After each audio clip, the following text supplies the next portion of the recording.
Buenas tardes. Tenemos hoy el gusto de tener con nosotros a Gabriela Rodríguez, que es presidenta del colectivo de familiares de personas privadas de libertad, que se ha dado en llamar Familias Presentes. ¿Qué tal? Buenas tardes. ¿Cómo estás, Gabriela? Muchas gracias, Roberto. Un gusto estar contigo y estar con la audiencia. Y bueno, aprovechar a saludar a los compatriotas que viven en Argentina. Sí, así es. Estamos transmitiendo para Radiográfica FM 89.3 de Buenos Aires y también para la radiofrecuencia 808 de Salinas y también para la Asociación de la Prensa Uruguaya. Gabriela, este colectivo se formó hace bien poco, ¿no? Sí, es así, es así. Quería antes que nada enviar un saludo a la comunidad de compatriotas que viven en Argentina, así como, bueno, a todos los compatriotas de la zona de Salinas y aledaños, así como a los profesionales de APU. Como tú decías, efectivamente, nosotros no hemos cumplido un año de vida todavía. Comenzamos a reunirnos en el mes de agosto del año pasado, en esos días más fríos del invierno. Allí comenzamos a reunirnos en un local que nos cedieron solidariamente en la Ciudad Vieja, a impulso de un par de referentes en los temas vinculados al sistema penitenciario en nuestro país, como son Jaime Saavedra, que en su momento fue director de la Dirección Nacional de Apoyo al Liberado, y de Graciela Barrera, que es una persona que en realidad entró a este mundo también a través de una situación muy trágica y triste para ella y su familia, que fue que asesinaron a su hijo en una rapiña en la calle. A partir de ahí, ella tuvo el enorme gesto dándose cuenta de la realidad que se vivía, apoyar la organización de los familiares de víctimas del delito. Así se creó Asfavide, que bueno, que tuvieron muchos logros vinculados a la protección de las familias de víctimas de delitos violentos. Y bueno, y años más tarde, más de una década después, empezó a pensar que también era necesario apoyar la organización de los familiares de personas privadas de libertad.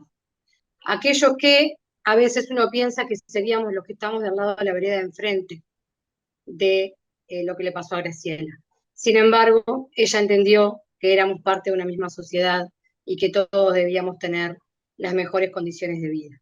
Y así fue que convocaron a algunas familias que conocían y así nos empezamos a reunir en aquel momento semanalmente, llegando al mes de diciembre con varios acuerdos de hacia dónde caminar, de qué manera hacerlo, y entendiendo la necesidad de la organización formal como una parte importante. Es así que hicimos nuestra asamblea constitutiva de la Asociación Civil Familias Presentes, que nos permitió discutir y aprobar los estatutos de nuestra asociación y presentarlos en el Ministerio de Educación y Cultura para la tramitación de la personería jurídica. Cuestión que esperemos que semana más, semana menos, esté aprobada.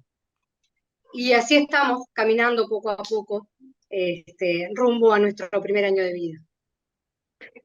¿Cuáles son los propósitos que los unieron, digamos, esos estatutos? ¿Cuáles fueron los puntos de acuerdo allí? Bueno, mira, una de las principales cosas que nosotros vimos desde un principio es constatar y hacernos a nosotros mismos conscientes de lo que le estaba pasando a nosotros y a nuestros familiares privados de libertad es una violación de sus derechos humanos y de nuestros derechos humanos.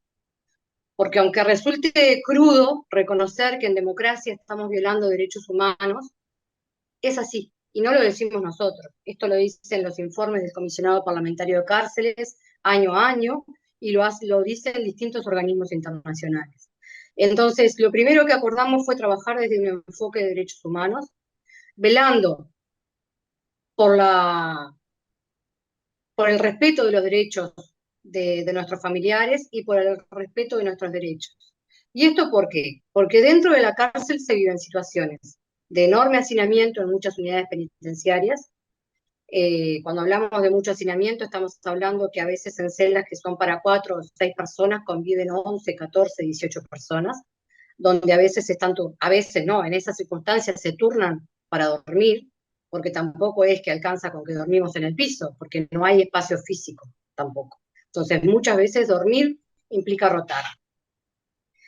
Hay enormes situaciones de encierro en muchos establecimientos. Cuando hablamos de encierro decimos personas que están encerradas 24 horas, 7 días a la semana, con 1 hora de patio por semana. Cuando eso sucede, porque a veces las situaciones que se vivieron durante la semana hacen que la agresividad acumulada, porque nada bueno puede traer una semana de encierro, hace que la salida al patio sea un momento de conflicto y que por lo tanto la guardia rápidamente corte ese tiempo de patio. Hay muy poca actividad en muchos lugares. Cuando hablamos de actividad, hablamos de trabajo, de estudio, de un partido de fútbol, de actividades recreativas, de talleres de distinto tipo. Entonces, la situación interna es muy compleja.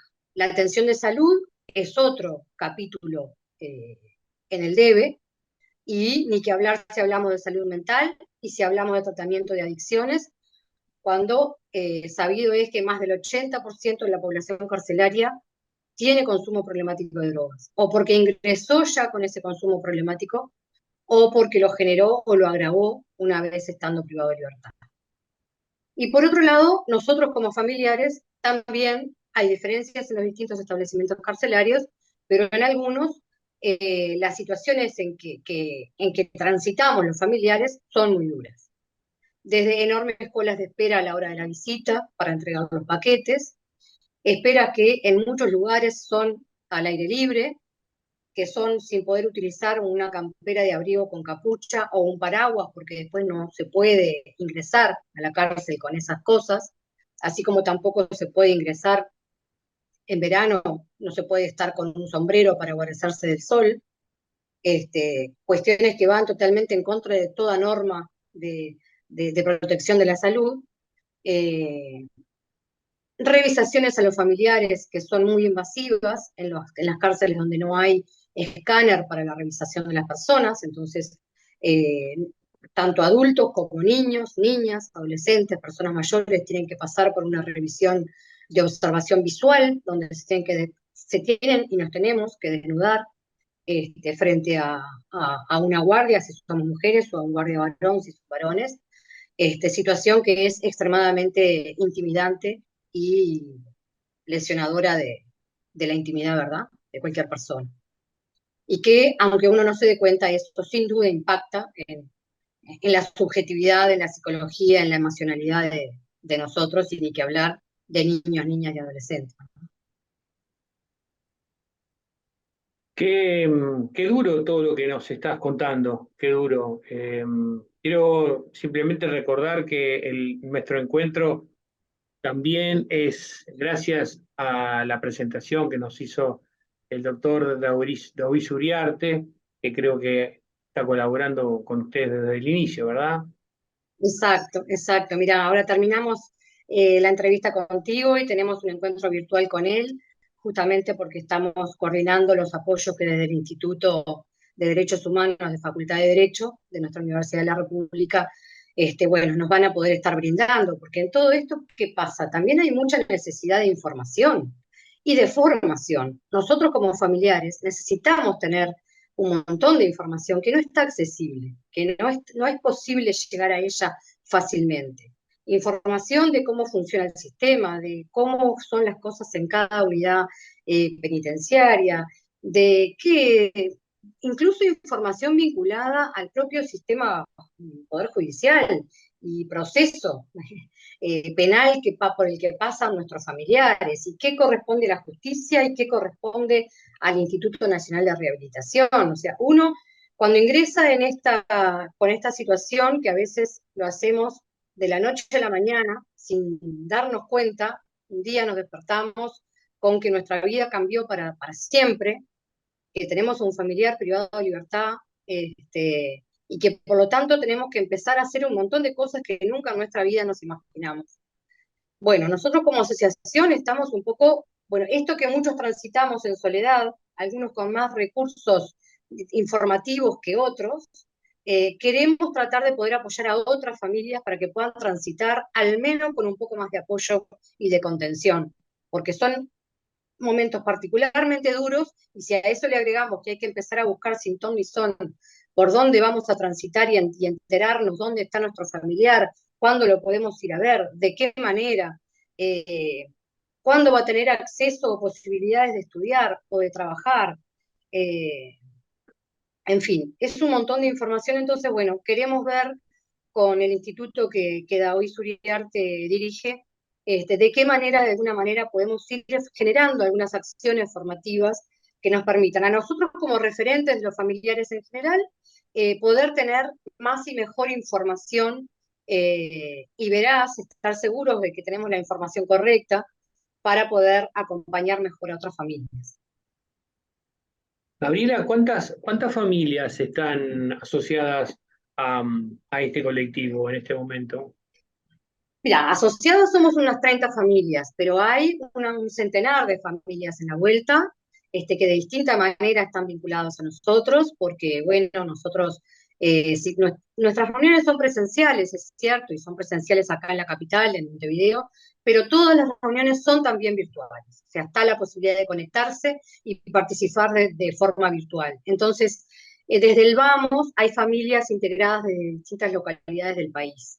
Y eso lo queremos mantener y fortalecer, porque si bien en el área metropolitana están las unidades penitenciarias más grandes, también es cierto que en esas unidades hay muchas personas que su lugar de residencia de origen es en el interior del país, por lo tanto sus familias siguen viviendo en el interior, cuestión que agrava todo esto porque, bueno, la distancia agrava la situación económica, agrava que para venir a la visita, bueno, hay que faltar a trabajar, en el caso de que se tenga dinero para pagar un pasaje, además